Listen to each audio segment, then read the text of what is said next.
अस्सलाम वालेकुम दोस्तों, उम्मीद है आप लोग सब खैरियत से होंगे।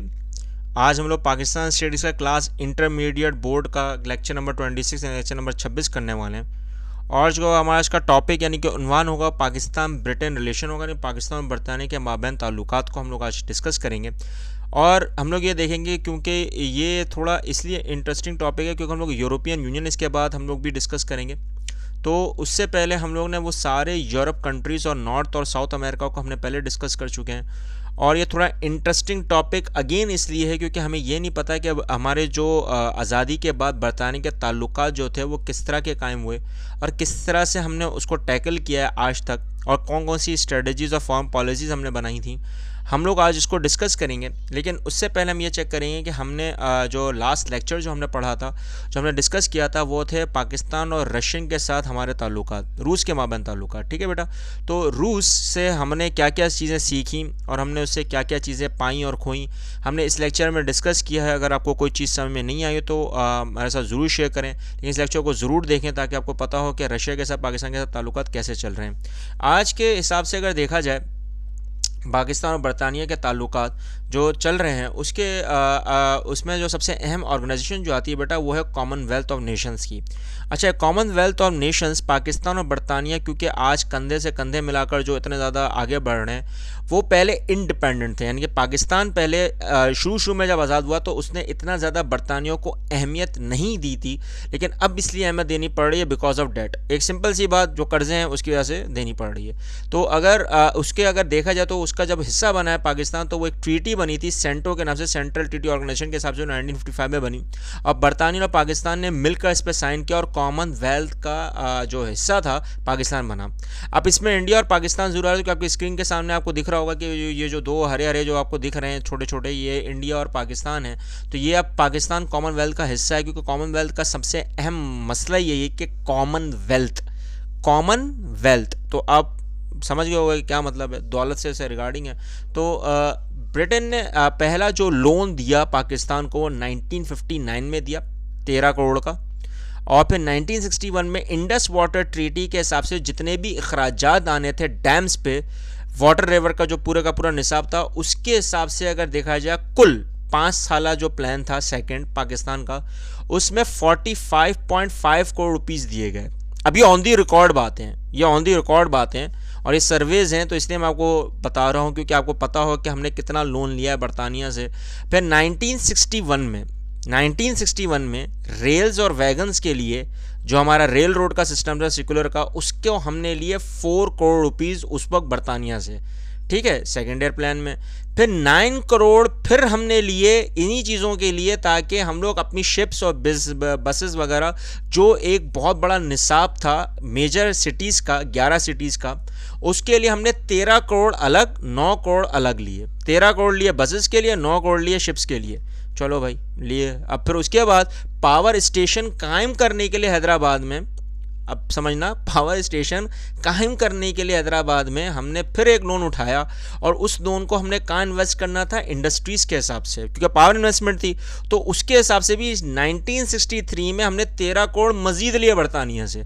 अब मेरे को ये बात, हमने जब रिसर्च की, मैंने बहुत ज़्यादा जब रिसर्च करने पर आया मैं, तो मेरे को ये एहसास हुआ कि भाई जब हमारे पास 700 मिलियन रुपीस पहले जो मिले थे 1951 में, और उसके हिसाब से अगर देखा जाए एक निसाब देख लेते हैं कि अगर 250 मिलियन भी हमने लगा लेते तो हमारे पास ये सारा लोन लेने का कोई जवाब नहीं बनता, लेकिन लिया। अब क्यों लिया, कहाँ गया पैसा, ये एक सवाल है अभी तक। अच्छा, फिर उसके बाद जुल्फ़िकार अली भुट्टो का जब दौर आता है 1971 में, अब हमने जंप मारी है 60 से निकल के 71 पे, क्योंकि इसके बाद जुल्फ़िकार अली भुट्टो जब आए तो उन्होंने कॉमनवेल्थ से खुदाफिज कर दिया पाकिस्तान को। उन्होंने बोला भाई अब है ही नहीं इसके हिस्सा। वो एक अक्लमंद शख्स था कि उसको पता था कि हम लोग इसके साथ रहे तो और मजीद लोन लेंगे, तो उसने खुदाफिज खैरबाद कर दिया। जब खैरबाद कर दिया, विड्रॉ कर दिया पाकिस्तान को, फिर क्या हुआ कि मोहम्मद खान जुनेजो साहब निकल गए प्राइम मिनिस्टर। अब वो टूर पे निकल गए, अब बरतानिया के वो निकले तो 1987 में, क्योंकि ज़िया-उल-हक का दौर आपको पता है बड़ा ज़बरदस्त रहा, तो वहाँ पर फिर बरतानिया के पास जब वो लोग गए, पाकिस्तान का प्रेज वर्दी, उनको बहुत उठाया गया भाई पाकिस्तान को, हो चलो भाई आ जाओ। तो वेरियस सिटीज़ घूमे, शहर शहर गए बरतानिया के, बाकायदा पूरा यूट्यूब में उनका पूरे का पूरा जो सवारी है वो तो पूरा दिखाया गया, वो मैं भी देख के हैरान हो गया था। तो बरतानिया के उस वक्त के जितने भी सनतकार थे उन्होंने पाकिस्तान में सरमायाकारी, अब देखो बेटा याद रखना, इंटरेस्ट रेट दो चीज़ों से बढ़ता है। इंटरेस्ट रेट किसी मुल्क का अगर बढ़ाना हो दो चीज़ों का बढ़ा दो, एक है पहला डेट्स ले लो, कर्जा ले लो भर भर के, और दूसरा क्या कर लो, इन्वेस्टमेंट करो, दूसरे ममालिक से इन्वेस्टमेंट करवा लो अपने मुल्क में। इंटरेस्ट रेट है दबा के ऊपर जाएगा, क्यों? क्योंकि आपके बैंक्स आएंगे, लोन्स मिलेंगे, लोन्स लोगे, कमर्शलाइजेशन होगी। वही हुआ पाकिस्तान में, जो लानत थी मुसलमानों के हिसाब से सूद, वो आता चला गया। अब वो आया, किसी को परवाह ही नहीं हुई, सब अपने घरों को बनाने में लग गए। तो वो इंडस्ट्रियलिस्ट आए और फुल सिक्योरिटी हमने उनको दी। और जब दी तो फिर अगर हमने नोट करो कि हाँ उस वक्त फिर एक जवाज़ बना कि अब हमारे पास कर्जा आ गया है, सरमायाकारी हो रही है। तो अब मोहतरमा बेनज़ीर भुट्टो का जब दौर आया 1989 में, जब उनका प्रोग्राम आया, तो उन्होंने न्यूक्लियर प्रोग्राम के आड़ में, जो सच लिखा हुआ है, न्यूक्लियर प्रोग्राम की आड़ में इंडो पाकिस्तान रिलेशंस को मज़ीद आगे बढ़ाने के लिए अफगानियों के साथ जो उनके मसले थे वो हल करवाए। अब वो हल करवाने पे पाकिस्तान ने फिर एक लोन उठा लिया। अब हैरानी की बात यह कि लोन उठाया, ठीक है, 1989 में लोन उठाया, वो पूरे का पूरा अपोजिट इंडिया ने किसके ऊपर रिएक्ट किया, पाकिस्तान के ऊपर, कि भाई ताल्लुकात कम करवाने के लिए लोन कौन सा, तो लोन लिया। आपको पता है ना, $150 मिलियन का लोन लिया। अब ये लोन कहाँ गया, अभी अल्लाह ही बेहतर जानता है। तो इंडियन अपोजिशन बहुत ज़्यादा हुई, उन्होंने बोला कि अफगानियों को कहीं ना कहीं लग रहा है कुछ ना कुछ, तो हुआ। क्योंकि उस वक्त आपको पता है कि वॉर शुरू हो चुकी थी, अफगान वॉर जो बहुत चली है अमेरिका और रशिया के, वो तो चलो वो आपका हिस्सा नहीं है, लेकिन मैं आपको एक मिसाल दे रहा हूँ बेटा कि हाँ ये हुआ। फिर उसके बाद अब 1989 से उठकर वापस आ गया, क्योंकि देखो बेनज़ीर के भुट्टो के दौर में हम लोग कॉमनवेल्थ का फिर हिस्सा बन गए, तो लोन मिलना था, डेट्स मिल गए। जुल्फ़िकार अली भुट्टो निकले, बेनज़ीर भुट्टो ने वापस लेकर आ गई। तो अब समझ जाओ बेटा कि पाकिस्तान कितना, और वो सारा पैसा कहाँ लगाया वो अब तक किसी को नहीं पता है, क्योंकि पाकिस्तान आपके सामने है। अच्छा, 2001 में 9/11 के दौरान जब ये हुआ वर्ल्ड ट्रेड सेंटर पे हमला अमेरिका ने, तो उस वक्त पाकिस्तान जब अमेरिका का एलाय बना, फिर हमने लोन उठा लिया। आए ज़बरदस्त, फिर हमने लोन लिया बरतानिया से, कॉमनवेल्थ से। अब वहाँ पे जो लिया वो अमेरिका ने उसके साथ मिलके $2.2 बिलियन दिए, $2.2 बिलियन। अब वो बस अब अक्लमंद हैं हम लोग। अच्छा, फिर ब्रिटेन ने क्योंकि जाहिर सी बात है वही फाइट अगेंस्ट टेररिज्म का एक कॉन्सेप्ट आया, तो 2002 में म्यूचुअल एग्रीमेंट साइन किए गए, किसके दरमियान, कॉमनवेल्थ के दरमियान। सारी मुल्कों ने मिलकर पाकिस्तान को सपोर्ट किया, कोऑपरेट किया। फिर वही टेररिज्म का जो कॉन्सेप्ट था कि किसी तरह उसको ख़त्म करेंगे, तो ये सब मिल गए। जब मिल गए तो एक्सट्रीमिज़म जो कॉन्सेप्ट चल रहा था इस्लाम का, उसको दबाने के लिए कहीं ना कहीं अब पाकिस्तान इन्वॉल्व हो गया।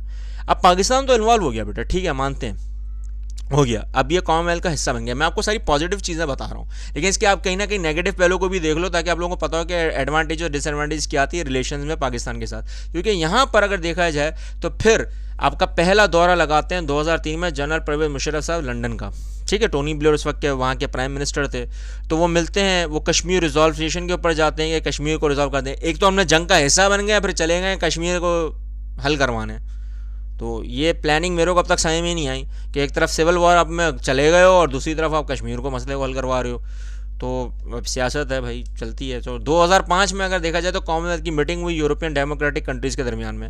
फिर उस वक्त शौकत अजीज़ प्राइम मिनिस्टर थे, जो वो गए पाकिस्तान के लिए, ठीक है ना। उन्होंने जाके बाकायदा क्लैरिफाई किया कि हम लोग ने जो पार्टिसिपेशन लिया वॉर अगेंस्ट टेररिज्म में, जो फंडामेंटलिज्म चल रही है पाकिस्तान में, अब भाई पाकिस्तान में कौन सी चल रही थी, पाकिस्तान में कौन सी फंडामेंटलिज्म चल रहा था भाई उस वक्त, तो वो तो अफगान का मसला था, 9/11 तो वो था, हम उसका हिस्सा बन गए। तो ये पूरे का पूरा हमारे दरमियान में क्यों आया, क्योंकि हम लोगों ने खुद उसमें पाँव डाला है लोन लेके। तो अब पाँव डाल दिया है तो फिर आप ये तो बात नहीं करो ना यार, तो ये तो बड़ी अजीब सी बात थी। अब लोग पीस लविंग कंट्री है, ये बात सच है, लेकिन हम लोगों ने खुद ही उसमें डाल दिया। तो अब ये बात पता नहीं क्यों, लेकिन ये हमारी किताबों में लिखा था। और ये रिलेशंस कायम कर, ये टोनी ब्लेयर ने उस वक्त बाकायदा डेमोक्रेटिक उस वक्त मीटिंग हो रही थी यूरोपियंस की, तो उस वक्त इन्होंने ये दिया। और फिर अगेन एक लोन सेक्शन हुआ था, जो आपको पता है लोन सेक्शन हुआ, तो उसमें भी हमें फिर अगेन मिले थे पैसे $1.7 बिलियन।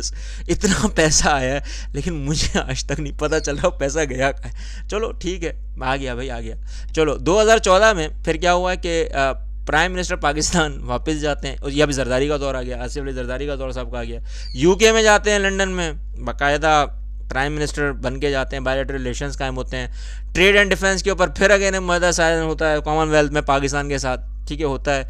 फिर अगेन सऊदी अरब अब इसमें इन्वॉल्व हो जाता है, और सऊदी अरब इन्वॉल्व हो गया तो उन्होंने कॉमनवेल्थ में हिस्सा बन के पाकिस्तान को अगेन मजीद एक लोन दिया। अब ये लोन पे लोन जो चलता ही जा रहा है, मेरे को चले लोन दिया, अब उसमें लोन दिया तो कितना आया, $3.7 बिलियन डॉलर्स। अरे भाई बिलियन डॉलर्स कहाँ गए? तो ये सारी फिगर्स हैं बेटे, ये सारे सर्वेज हैं, ये सारे सर्वेज हैं, मुझे नहीं पता, लेकिन ये सर्वेज आए हुए इकोनॉमिक सर्वेज हैं और वही हमने किताबों में देखे हैं और मैंने रिसर्च भी की, तो मुझे पता चला कि मैं देखूं भाई ये सही लिखा हुआ भी या नहीं। तो मैंने वाकई में देखा तो मुझे पता चला कि इतने इतने पैसे हमने लिए हैं, पता नहीं कौन से लोन लिए, कहाँ गए, ये अल्लाह बेहतर जानता है। हमने फिर अपने ताल्लुकात को मजीद आगे बढ़ाया, सब कुछ करा, एक्सचेंज करा, political, trade, cultural, educational delegations आई पाकिस्तान में, बड़ी बड़ी यूनिवर्सिटीज़ लगी। अब भाई यूनिवर्सिटीज़ लगी सही है, वो पैसा तो हमसे अब हड़प रही है ना, तो ये भी तो देखो, ये कोई नहीं देख रहा। तो आपने अगर नोट करो बेटा कि ये सारी बातें हमारी किताब में एज अ पॉजिटिव थिंकिंग में लिखी हुई कि बरतानिया के साथ हमने इतने ताल्लुकात कायम किए on the base of loan. मैंने आपको अब तक पूरे किस्से में सिर्फ लोन ही बताएं। अब ये लोन कहाँ गए हैं, किधर गए हैं, ये एक ऐसा सवाल है जो आपने भी सर्च करना है और मैंने भी सर्च करना है, क्योंकि बेटा देखो बरतानिया ने हमारे साथ कितना बेहतरीन ताल्लुकात कायम किए लोन दे दे के। अब आपके मुल्क में कर्जा तो बढ़ा, अब कर्जा बढ़ गया तो जाहिर बात है जब आपको लोन दिया जा रहा है तो ऑटोमेटिक इंटरेस्ट रेट बढ़ता जा रहा है, और फिर इन्वेस्टमेंट हो रही है तो उसमें भी आपकी नहीं सुनी जाएगी, उनकी सुनी जाएगी, क्योंकि वो अपने तहफ़्फ़ुज़ात को रखेंगे, अपनी सिक्योरिटी को रखेंगे। तो जब ये सारी बातें पाकिस्तान के साथ हो रही थी बरतानिया के साथ रिलेशन के दौरान, तो अपनी किताबों में ये ज़रूर मेंशन करते हैं कि हाँ ये हमारे साथ फ्रेंडली बेस सारी चीज़ें थी, यानी कि दोस्ताना ताल्लुकात थे। जब दोस्ताना ताल्लुकात है तो इसमें पाकिस्तान ने कितना बरतानिया को सपोर्ट किया और बरतानिया ने और यूरोपियन कंट्रीज़ ने कितना सपोर्ट किया पाकिस्तान को, वो असल एक जवाब है, वो एक असल सवाल है। और इस सवाल को हम लोग इंशाल्लाह कब पढ़ेंगे, यूरोपियन यूनियन के साथ, ठीक है बेटा। अगर आज के लेक्चर में कोई चीज़ समझ में नहीं आई हो तो मेरे साथ ज़रूर शेयर करें, और आपको इस चीज़ के मुतालिक मज़ीद कुछ पता हो तो प्लीज़ मेरे साथ ज़रूर शेयर करें, कमेंट करें। इस चैनल को ज़रूर सब्सक्राइब करके उन बच्चों, उन लोगों तक पहुँचाएँ जो ला इल्म है। मिलते हैं नेक्स्ट लेक्चर में। अल्लाह हाफ़िज़।